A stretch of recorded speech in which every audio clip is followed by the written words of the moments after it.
Os Estados, estamos neste momento num momento extremamente difícil na União Europeia, que é marcado por uma barbaridade, o facto de alguns Estados conseguirem obter empréstimos com juros que são inferiores aos juros praticados pela Comissão nas relações com os Estados. Isto é um bocado um paradoxo. Antigamente a gente tinha uma solução para isto, que era imprimir moeda. Tínhamos soberania monetária, punhamos as rotativas do Banco de Portugal a funcionar e imprimíamos moeda. Hoje isso é de legalidade duvidosa, mas tudo é duvidoso. Também o Tribunal Constitucional Alemão, apesar de haver uma norma que estabelece o primado do direito da União sobre o direito de cada um dos Estados-membros, vem dizer agora, numa polémica extremamente interessante, que não pode ser assim, isto é, que o direito da União, porque a União não é uma federação, não pode prevalecer sobre o direito de um Estado-membro, na circunstância a República Federal Alemã. Vamos ter pano para mangas, não sei se estamos no princípio, se estamos no fim da União Europeia, mas não há dúvida nenhuma que estas questões, que são questões jurídicas de primeira água, são absolutamente pertinentes. Hoje, a notícia do dia é o pedido de desculpas do primeiro-ministro António Costa ao Bloco de Esquerda e ao Partido Comunista por causa do anúncio de uma injeção, foi a expressão usada aí pela comunicação social, da ordem dos 850 milhões de euros no Fundo de Resolução, para que este pudesse injetar o respectivo dinheiro no novo banco. Há aqui qualquer coisa estranha. A primeira coisa é que o primeiro-ministro não tivesse conhecimento. Sim, olha, peço uma grande desculpa.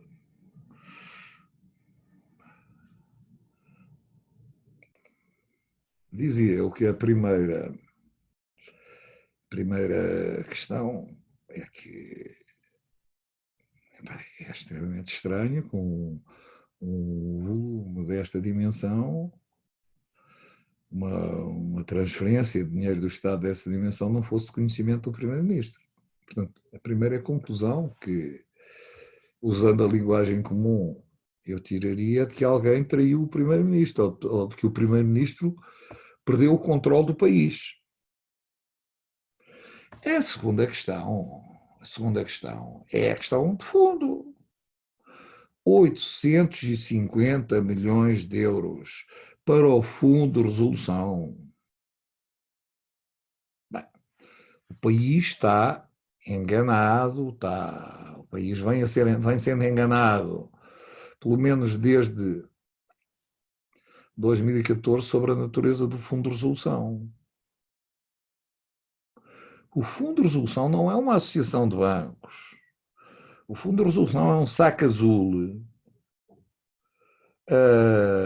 governado em conluio, é isto mesmo, pelo Banco de Portugal e pelo Ministro das Finanças. Não é uma associação de bancos. Os bancos pagam umas prestações, umas cotas, impropriamente designadas cotas, umas taxas, para alimentar o Fundo de Resolução, que deve acudir aos bancos em situações como aquela que aconteceu ao Banco Espírito Santo. Quem tem que pagar cotas para alimentar o Fundo de Resolução são os outros bancos, mas os outros bancos, e é pena, não são não são, os administradores nem têm nenhuma responsabilidade na administração do Fundo de Resolução. O Fundo de Resolução é administrado de forma peculiar pelo Banco de Portugal e pelo Ministro das Finanças. E aqui, na situação atual, há aqui um conjunto de conflitos de interesses que são, no nosso ponto de vista, absolutamente aberrantes. A questão é que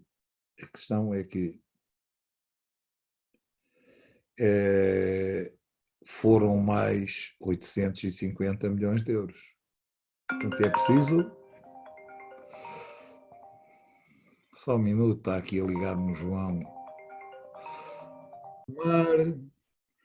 Vamos retomar as nossas conversas.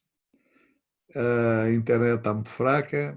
Eu pedi ao engenheiro António Rosa que desculpa, por com certeza só conseguiu entrar agora, mas estava aqui a falar, estamos só nós três, que é sábado, doutora Gabriela. Muito boa noite a todos. Boa noite, boa noite. É um prazer estar aqui consigo novamente, doutor Miguel. Ora, é uma coisa fantástica, há duas coisas fantásticas que eu depois vos passo, que são, primeiro, esta notícia fantástica de que o primeiro-ministro não sabia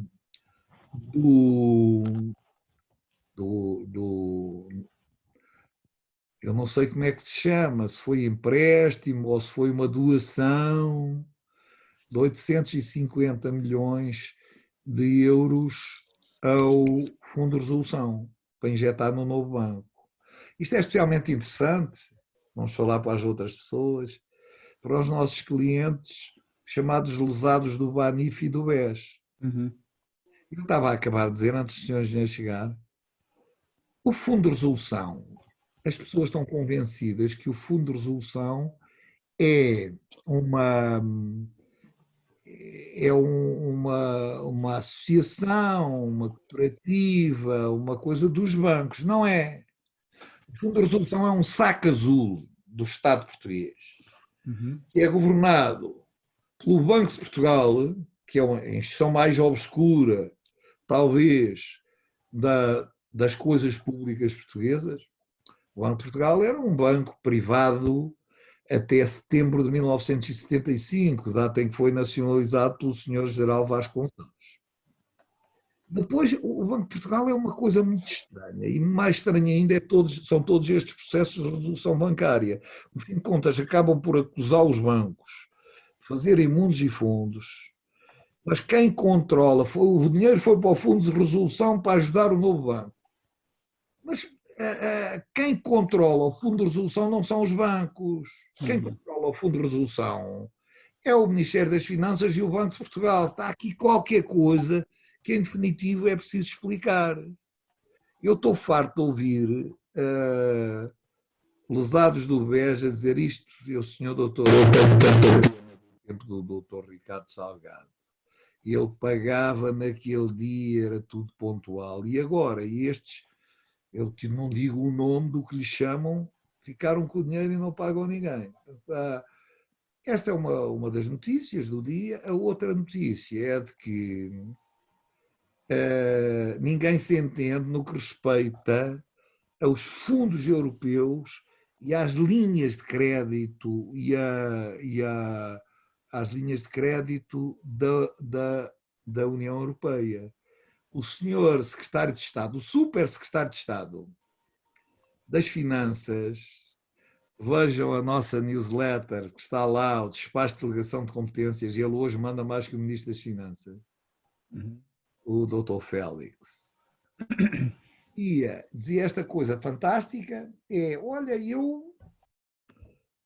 nós não devemos aceitar essas linhas de crédito, nós, Estado português, República Portuguesa, pela simples razão de que, se nós aceitarmos, vai-nos custar muito mais caro do que irmos aos mercados. Em razão da gestão que nós fizemos, nós vamos aos mercados buscar taxas de juros mais baixas que aquelas da União Europeia.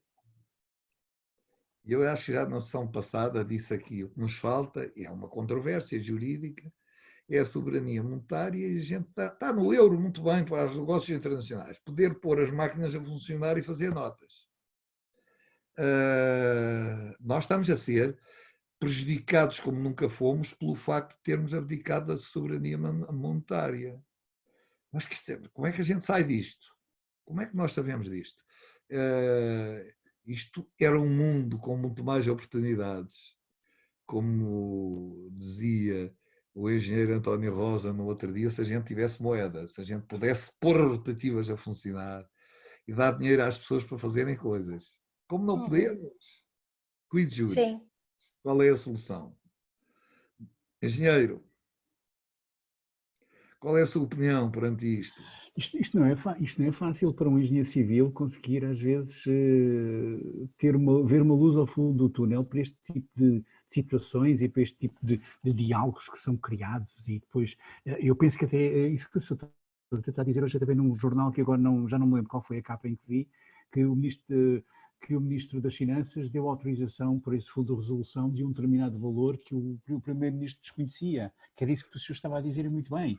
Não, o que eu disse, vamos lá ver. O fundo de resolução é um saco azul. Pois. É um saco azul para... Injetar. Não, no fim de contas, para tapar os buracos dos bancos. Pois. Só que o erro de fundo é que esse saco azul devia ser um saco azul dos bancos e não do Banco de Portugal. Esse é o saco azul dos bancos, então todos os bancos são sócios. Vão ao Banco de Portugal e pedem um empréstimo e a seguir pagam mensalmente. Assim não, assim quem paga são os contribuintes portugueses. E com frequência o Banco de Portugal diz que isto é uma coisa dos bancos. Os bancos é uma grosseira mentira que o país não conhece. Não é? Eu sempre fui defensor da falência dos bancos, do que os instrumentos financeiros devem ter seguros, as entidades devem ser responsáveis e que o novo banco, todos os lesados do BES e os acionistas ganhariam muito mais se tivesse havido uma liquidação. Já estava feita. Pois. Se tivesse havido uma liquidação, já estava feita. Não é? Toma lá, era distribuído. Havia de ter havido um assalto e ninguém paga nada a ninguém agora. Claro. Mas a questão do Banif é uma questão adiada. Completamente do Banif e do BES. Isto vai ser para resolver daqui a 50 anos. Sobretudo, e agora perdemos dezenas de anos com os tribunais fechados. Há para aí um projeto que eu ouvi ontem, não saiu ainda nada no Diário da República, é uma coisa absolutamente patética, que é pôr informática numa sala onde andam pessoas e onde se arrastam ratos. Há uma solução aí, eu vi de lá e não sei se é verdade ou mentira, para o funcionamento dos tribunais, que é tecnologicamente errada. Podemos falar sobre isso agora, faz sentido. Aproveitando aqui a presença da doutora Gabriela, que é brasileira e tem os interesses das pessoas que não têm proximidade. Quer dizer, neste momento, o que nós precisamos é que o Estado diga aos funcionários: vão para repartições e não atendam ninguém. Ok? Senhor Engenheiro António Rosa. O senhor Engenheiro António Rosa tem desde termómetros, há equipamentos novos que permitem entrar numa casa e pôr o robô no princípio da casa e fazer o reconhecimento da casa toda e fazer os cálculos. Também já há software para a sua profissão. É só dizer ao senhor: sai daí que eu vou lá e faço a avaliação energética. E que precisa que, não sei se tem ou não, que a sua ordem lhe dê uma assinatura digital e processa tudo eletronicamente. Ou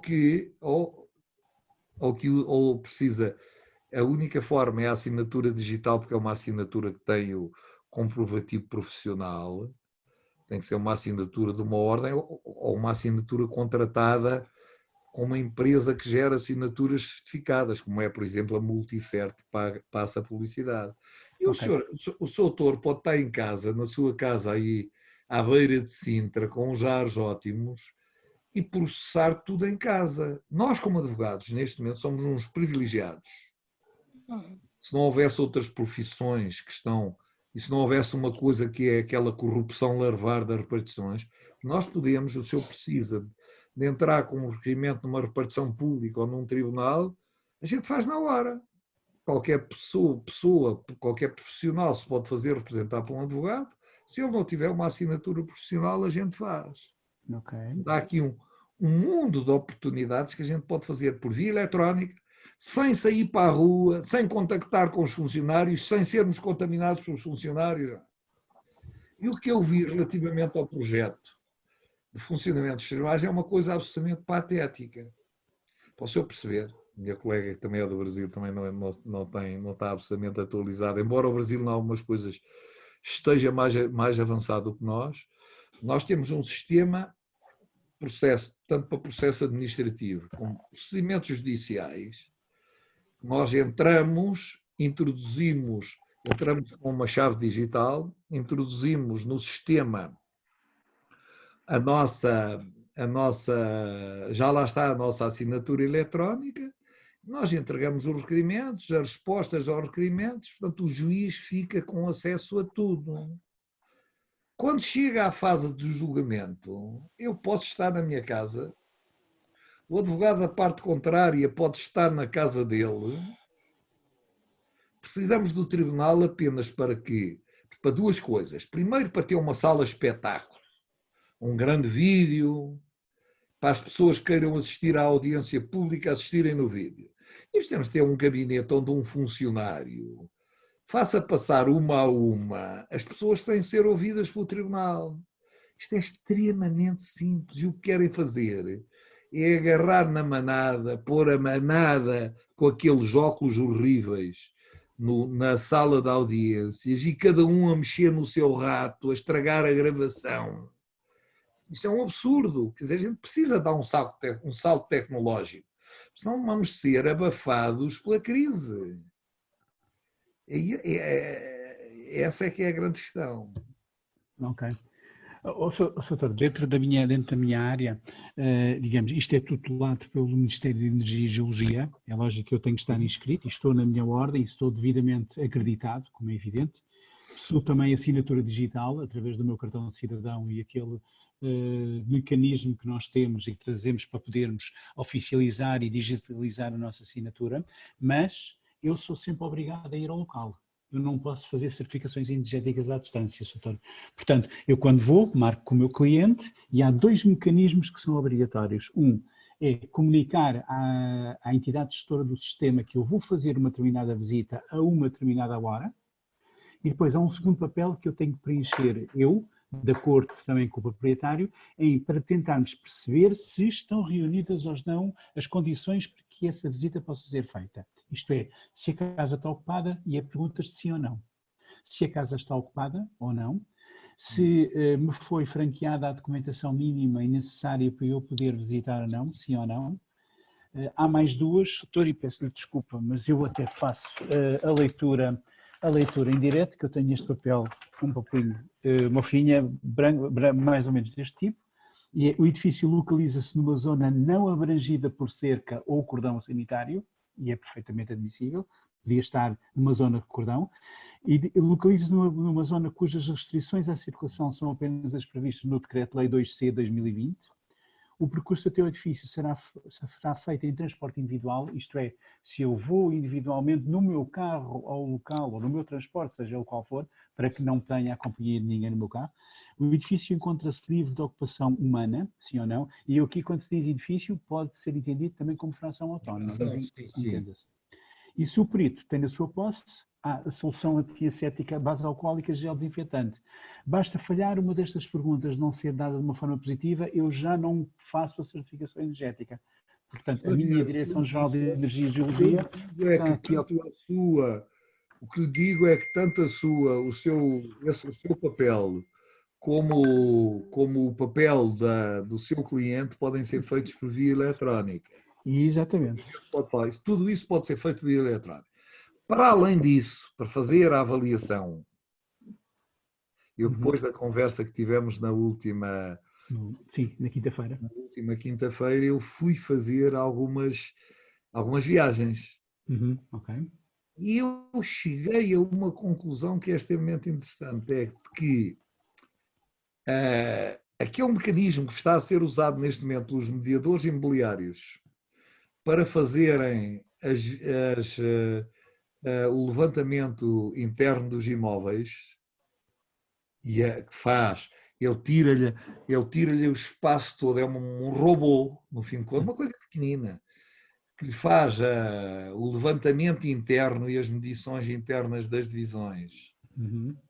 Juntar a isto a matemática e as regras de cálculo, pode sair a avaliação, pode ser uma avaliação eletrónica, pode ser entregue às autoridades, porque isso já são outras coisas, são normas jurídicas que regem isso e das quais o seu engenheiro não pode ser afastado.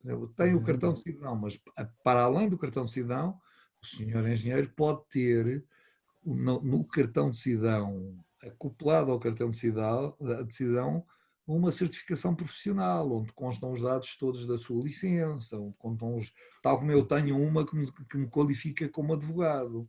Claro. Eu acho é que o mundo vai ser muito isso. O mundo, claro que, do mesmo modo, eu estou à espera de ver quais são as novidades em termos de escrituras, de atos notariais dos advogados. Isso está a ser discutido, mas ainda não está. Agora, eu tenho a certeza que não vai ser possível o senhor comprar uma casa aí a partir da sua biblioteca, um senhorio que eu posso identificar, já posso identificar eletronicamente. Posso fazer um documento eletrónico particular de compra e venda, se cada uma das partes não tiver uma identificação eletrónica. Uma assinatura digital Entendo. certificada, mas o mundo, quando o seu engenheiro nos falou no outro dia das oportunidades, nós estávamos todos muito tristes e apareceu o senhor engenheiro uma versão otimista da crise. O mundo passa por isso e passa por nós nos modernizarmos. Aqui a doutora Rafaela, a gente falou no último dia, ela está aqui, o marido dela é informático, ela é uma advogada brasileira que está aqui, o marido dela é engenheiro informático e trabalha aí na área dos mainframes. No outro dia ela diz, olha, eu estou à espera disto, diz, qual é o meu futuro em Portugal? E eu disse, o seu futuro em Portugal é ser advogada brasileira, porque eu não domino, eu sou advogado no Brasil há 20 anos, mas eu não domino a língua. Para mim é mais fácil falar inglês ou fazer coisas em inglês, porque o inglês está espalhado pela África toda, pela Índia toda, pelo mundo todo. O inglês é uma língua muito mais liberal que o português. O português é uma língua difícil. Portanto, português do Brasil, para fazer coisas, tem que ter um advogado brasileiro. Do mesmo modo, fazer coisas em Portugal, ou faz com uma minuta que foi feita por um advogado português, ou vai dar asneira. Na engenharia é o mesmo. A coisa mais importante que a gente tem, como dizia o Fernando Pessoa, é a língua.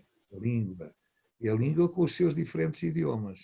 E aqui, quando houve esta crise agora dos brasileiros que ficaram ali, gente rica, gente que tinha dinheiro para um cruzeiro daqueles de 5 mil euros e que ficou ali abandonada como vagabundo no aeroporto, aqui a Gabriela falou com alguns deles e pôs 2 liminares, 2 evidências cautelares no Brasil. Que, nessa matéria, os tribunais brasileiros funcionam melhor que os nossos, condenaram as companhias de aviação a devolver as pessoas ao Brasil. E as pessoas lá acabaram por ir para o Brasil, por Madrid ou por Frankfurt, não sei. Andaram aí à volta da Europa, mas houve uma decisão judicial que as condenou. Isto para dizer o quê?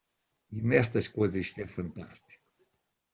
Porque ela é uma advogada brasileira, mas ela tem ferramentas eletrónicas que lhes permitiram, a partir do escritório aqui da Marquês de Fronteira, pôr processos no Brasil, falar com a juíza, concluir em menos de uma semana processos judiciais.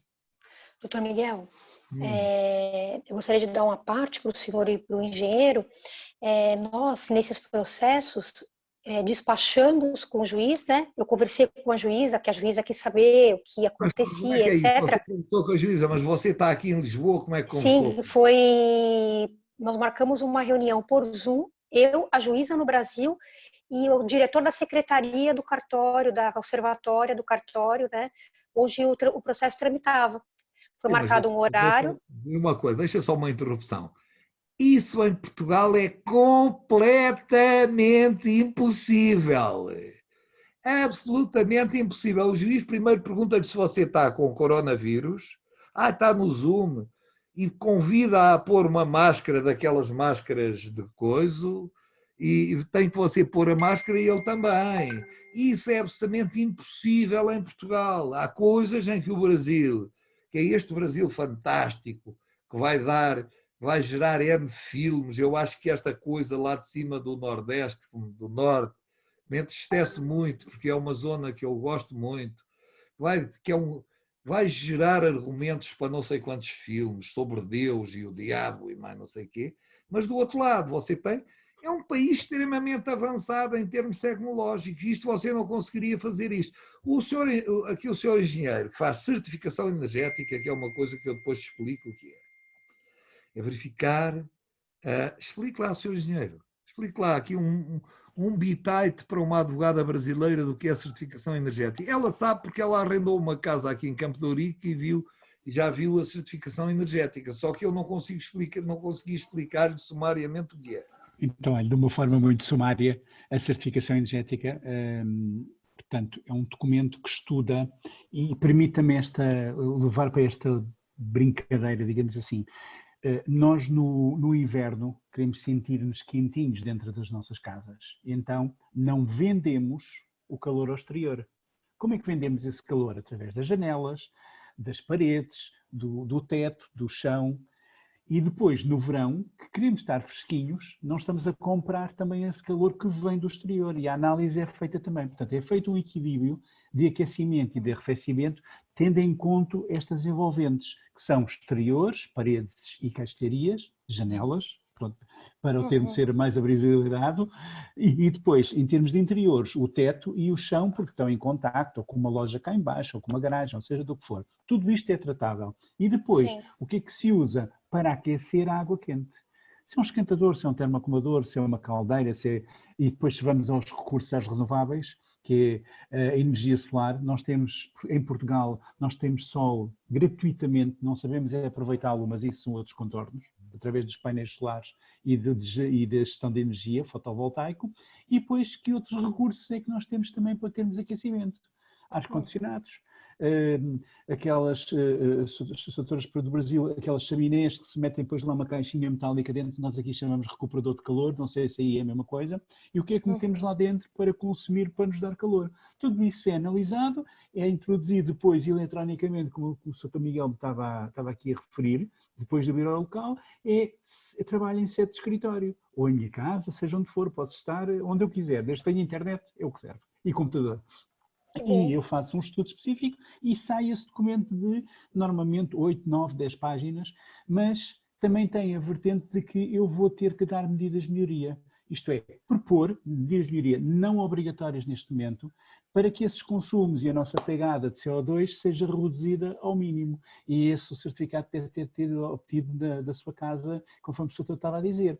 Depois, essas medidas implementadas ou não, é lógico que tem um custo, que a estrutura vai ter que investir, e os clientes, mas depois, se for investido de uma forma devidamente escalonada e de acordo com uma legislação que existe para o efeito, poderá dar benefícios fiscais.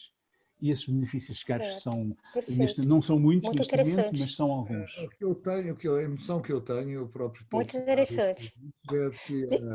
é de que, por exemplo, as pessoas que vêm do exterior, a eletricidade no Brasil é muito barata, aqui é muito cara. Aqui é muito cara. O senhor sabe que no Brasil, dependendo da região onde nós moramos, não é tão barato. A região que eu morava no Brasil, onde eu tenho minha casa no Brasil, né, que está alugada no momento, Não é tão barata, né? Aqui gasta 200, 300 euros por mês se não tiver cuidado. E aí, a gente, hoje, quando discute, vamos para o direito, quando você discute um contrato de arrendamento para fazer legal, você tem que ter um certificado, tem que pedir à pessoa que lhe faz o arrendamento, à sua senhoria, que dê o certificado energético. Porque isso pode representar, se você paga uma renda 1.000 euros, se você conseguir fazer uma poupança de energia de 150 euros, é mais de 10% ao mês. E as variações são dessa natureza. Eu agora, sem fazer nenhuma certificação energética aqui na minha casa, que é um antigo pátio, só ouvindo aqui uma pessoa da família que é muito adepta das energias novas, eu disse, tens que mudar as janelas. E eu mudei as janelas para janelas destas janelas modernas.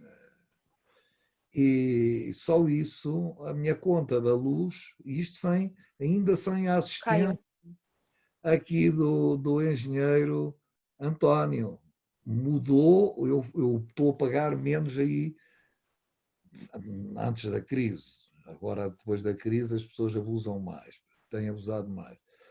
100 euros por mês, uma casa que tem 120 ou 130 metros.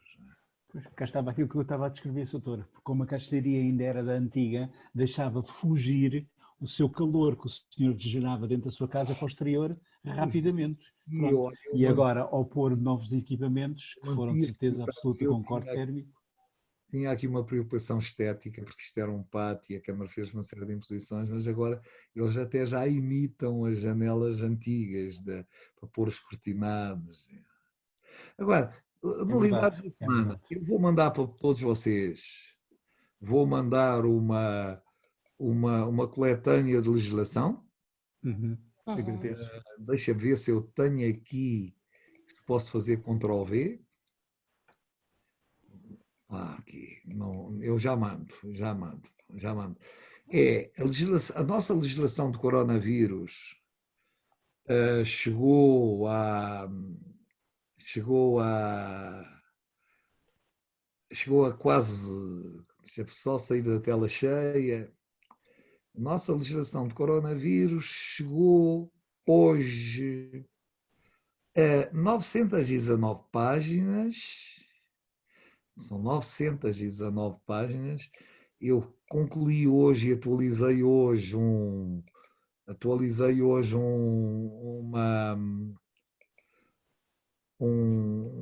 fecheiro em PDF que vos vou passar. Eu vou pôr aqui acho que posso pôr aqui em bate-papo. Acho que dá para pôr. Mandem-me uma mensagem de bate-papo, um de vocês. Ora, está aqui. Eu acho que posso pôr aqui a mensagem, colar. Percebeu? Já sim, senhor. Doutor António. Se entrarem, encontra toda a legislação da semana e pode procurar no PDF a técnica tradicional de procura em PDF. Sim, já estou a ver. Ctrl+F. Está aí a legislação da procura, o que quiser, clima, família, por termos. É muito complexa neste momento a interpretação do conjunto de legislação que nós temos, é extremamente complexo. Ainda bem que eles tiveram noção de fechar os tribunais. Quando abrirem os tribunais, é muito difícil. Quando começarem a aparecer multas, vai ter que se discutir tudo. No alto, doutor, 919 páginas. Caramba. Como? 919 páginas, doutor. Estou aqui. Mesmo, mas faça uma pesquisa, por exemplo, por família e vai encontrar todas as medidas de proteção à família. Desta leitura que eu venho fazendo desde o dia 16 de março, que antes andei um bocadinho distraído, a minha conclusão é de que a maior barbaridade que se tem dito é de que há auxílios. A madre auxiliadora morreu e não existe neste país. Auxílios não existe, auxílios. Se forem uma palavra de origem inglesa, já um amigo meu me disse, eu acho que vou repetir, que não eram auxílios, que eram auxílios. Portanto, que há aqui uma construção de palavras novas. Vemos os confinados, que são as pessoas que estão em casa antes de serem finados, os auxílios. Não há nada que seja dado. Há algumas medidas que podem ser negociadas pelos bancos, cada banco tem as suas regras, até é preciso ter a noção disso. A maioria das pessoas que deixaram de pagar as rendas vão ser confrontadas com ações de despejo e com a necessidade de negociar com os senhorios, porque foram todas enganadas que havia uma ajuda do Estado. Não há ajuda nenhuma. Zero. Não há ajuda, é zero. É zero. Negociar, disponham as ações de despejo, negociar com os senhorios, vamos lá pagar, mudar a renda, pagar isto em prestações, é preciso negociar. Mas, doutor Miguel, uma coisa que eu queria, uma parte que eu queria dar para o senhor e para o engenheiro Antônio, é uma coisa que eu estava conversando com o senhor outro dia, né? Aqui uma coisa que eu vejo que no Brasil não tem, não teve, não está tendo nesse período, né? Esse regime de exceção. No Brasil, por exemplo, não tem como uma pessoa deixar de pagar um condomínio, deixar de pagar uma renda. Eles não perdoam lá, não tem uma exceção, não tem uma legislação que abranja essa situação, sabe? Aqui em Portugal já é diferente, né? Uma coisa, aqui o equívoco é que as pessoas estão convencidas que há um perdão, não há perdão nenhum. Aqui é a mesma coisa, só que os tribunais no Brasil continuam a funcionar. Sim, continua funcionando. Você que é uma advogada brasileira, está aqui, você consegue até falar com o juiz ou com a juíza. Uhum. Por Zoom. Consigo mandar um requerimento por correio eletrónico, consigo fazer um requerimento, mas o juiz não vai despachar logo. Os juízes já estão em casa, alguns querem trabalhar, outros não sei, não despacham, as coisas não andam, o prazo para um juiz despachar o que é que seja são 10 dias. Mas isto está tudo feito para não sei, adormecer o sistema jurídico. A própria Ordem dos Advogados está colaborando com este sistema. Agora, pode ter certeza de duas coisas. Os auxílios seriam as moratórias, aquelas leis das moratórias. A pessoa não exerceu o direito à moratória, não foi negociar com o banco, vai ser executada. A única maneira de evitar isso é começarmos todos a pensar em tomar a iniciativa de pedir a insolvência das empresas, que o que é a insolvência, é pedir a declaração de falência para proteger o património pessoal, a maior parte da atividade. Mas as pessoas que foram mal aconselhadas no sentido de manter negócios em nome pessoal e de misturar tudo, o melhor é que pensem em vender a casa a alguém, desfazer-se do património, fazer isso enquanto tem tempo e aproveitando o mau funcionamento dos tribunais, porque vai acontecer, é quando o banco cair em cima, vai ter que fazer. Não, vai ser uma desgraça, porque as taxas de juro nos processos judiciais são muito elevadas, os juros comerciais são muito elevados. Portanto, aqui também isto não muda. Aqui o linguajar é que é diferente. Mas não tem nenhuma diferença por relação ao Brasil. Ninguém perdoa nada a ninguém. Então, diga lá aos seus amigos brasileiros que andam aí, eu vejo aí, a fazer publicidade à benevolência do governo português. Isso é mentira. Os senhorios, quando chegar a hora da verdade, eles vão querer receber a sua renda mais a indenização. Isso bem, indenização, é uma indenização pelo não pagamento. Sim. Pronto, o que eu acho, vamos lá ver, vamos falando por aqui, é preciso a gente ter a noção do tempo, no fim de contas nós estamos todos num grande caldeirão como aquele do filme dos desenhos animados, está o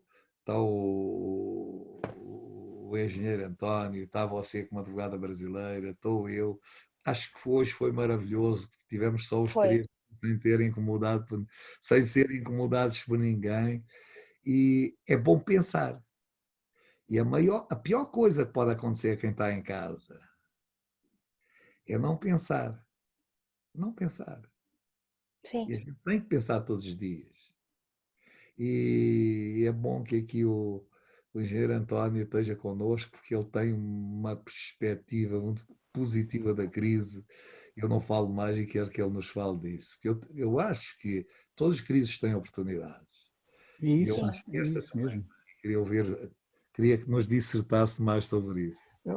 Soutor, não, não há muito, nós é que temos que nos adaptar, não é? Porque aqui é nós metemos na nossa cabeça e na nossa forma de estar que há duas palavras que não pode, que temos que limpar do nosso vocabulário, a palavra crise e a palavra vírus. A palavra Sim, crise eu substituí por oportunidade, a palavra vírus eu substituí por caminho. Pronto, e então esta oportunidade que está a ser criada, eu criei um caminho e o meu objetivo está lá à frente. Se ele está um bocadinho mais daí, depois são pecinhas, não sei se no Brasil há o Lego, aquelas construções sim, que se sim, encaixam, é sim, o sim, Lego também é o nome, depois é sim. pecinhas de Lego que nós vamos encaixando para podermos É, caminhar de cima delas. E elas têm que ter a estrutura suficiente para não cairmos. E como é que a gente faz isto? É munindo-nos deste grupo, olha, deste grupo de debate, por exemplo, de troca de ideias, e depois para fazermos a partilha por forma a aconselharmos entre nós. É sim. lógico que eu não consigo partilhar vamos chamar mini gargalhada que o doutor deu, o Miguel que deu quando o quê? Aqui em Portugal falarmos diretamente, fazemos um Zoom como juiz, isso é impossível, até eu sei que isso é impossível, não há a Eu, mínima eu, fi- hipótese a, ju- nenhuma. eu, a juíza foi, depois, ainda por cima, ela me retornou, quis marcar uma outra reunião depois, para saber se Uhum. tinha dado certo e se os brasileiros tinham chego no Brasil, né? Exatamente, fazer o follow-up, no fundo foi fazer o Exato. follow-up daquilo que foi O criado, Tribunal e aí, Brasileiro está funcionando muito mais agora, durante a pandemia, do que durante uhum. a época normal. Está sendo elogiado, Claro, está sendo Fantástico. elogiado. E eu acho que a gente pode pugnar por isso. Esta nossa gravação, se aqui o Sr. Engenheiro António autorizar, depois de tirarmos os cortes daquilo que não deve figurar, que é claro. aqueles acertos e tal.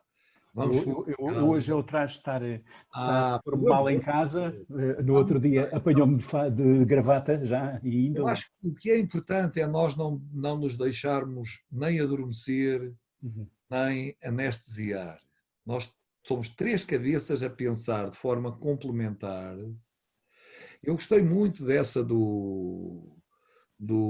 temos que transformar o vírus numa outra coisa, mas também eu acho que não devemos ter medo, mas devemos ter cautela.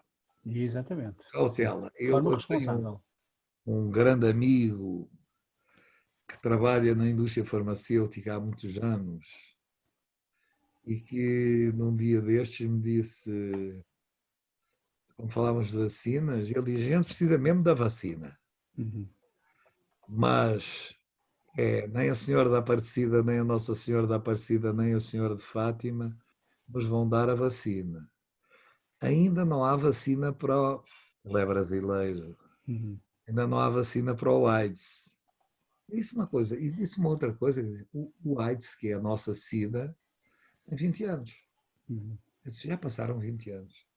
E depois disse uma outra coisa.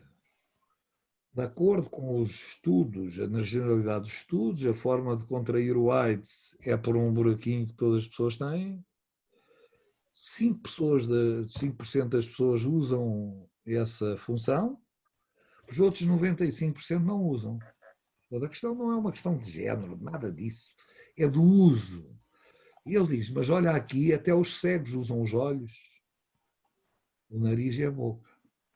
Portanto, aqui o perigo disto tudo é que são 3 lugares de contaminação. Ainda por cima não tem roupa por cima, como tem o outro. Eu fiquei assim a pensar nisto e a dizer, então e vai haver, por causa disso, vai haver um esforço muito maior para se encontrar a vacina. Está todo mundo, o esforço para encontrar a vacina vai ser milhões de vezes maiores do que para a procura da vacina da SIDA que não se encontrou ainda, mas não vai ser de um dia para o outro, que isto é tão difícil. Não. Tão Pois, difícil. não é fácil. E aqui, engenheiro António, chegamos a um ponto que é, eu não gosto de jogar póquer, nem póquer de dados, nem nada. Mas Uhum. o jogo da vida é um jogo fantástico e a gente vai ter que vencer. Exatamente. É A isso gente mesmo. Sim, vai ter que vencer. Neste momento é muito melhor que jogar cartas. É um gozo danado. a gente dizer assim, cada dia que vem, a gente dizer, ganhamos mais um dia, Exatamente. bem, pá. Somos uns vitoriosos e é isso, a minha, digamos, a minha participação para o seu debate, para aquele seu discurso do otimismo estamos aqui 3 pessoas vitoriosas a falar. Então, sim, senhora. Uhum. Eu considero-me vitorioso, doutor. Quê? Eu considero-me vitorioso. Também eu. Sempre, Lavo as mãos sempre. todos os dias, tomo banho todos os dias, tenho cuidado todos os dias. Vou para a rua, ponho a minha máscara, faço diálise 3 vezes por semana. E estou muito otimista. Otimista porque seria horrível se a gente não tivesse gente com quem falar, se não tivéssemos. A gente hoje até nem precisa de escrever para os jornais, a gente consegue dizer o que nós queremos e comunicar com a sociedade. Uhum. Vamos fazer coisas, vamos inventar coisas. Hoje ainda bem que não apareceu ninguém com nenhuma crise, mas quando houver a gente ajuda por aqui. Estamos cá. Ajudar-nos a nós próprios foi muito bom. Ok, sim senhor. Tá bom. Muito bem, Vamos muito bem. ficar por aqui. Vamos, sim senhora. Eu na próxima, é isso que eu ia dizer, na próxima terça-feira, dado que eu tenho aqui um compromisso que vou dar uma formação exatamente às 9h30 da noite, que é entre as 9h30 e as 11h. Se por acaso, após as 11 horas, os doutores ainda aqui estiverem, eu venho aqui tentar entrar para vos cumprimentar. Está bem? Portanto, não irei estar presente. Okay? A gente não diz clique no sininho, a gente não diz clique no sininho, mas a gente gosta de juntar pessoas.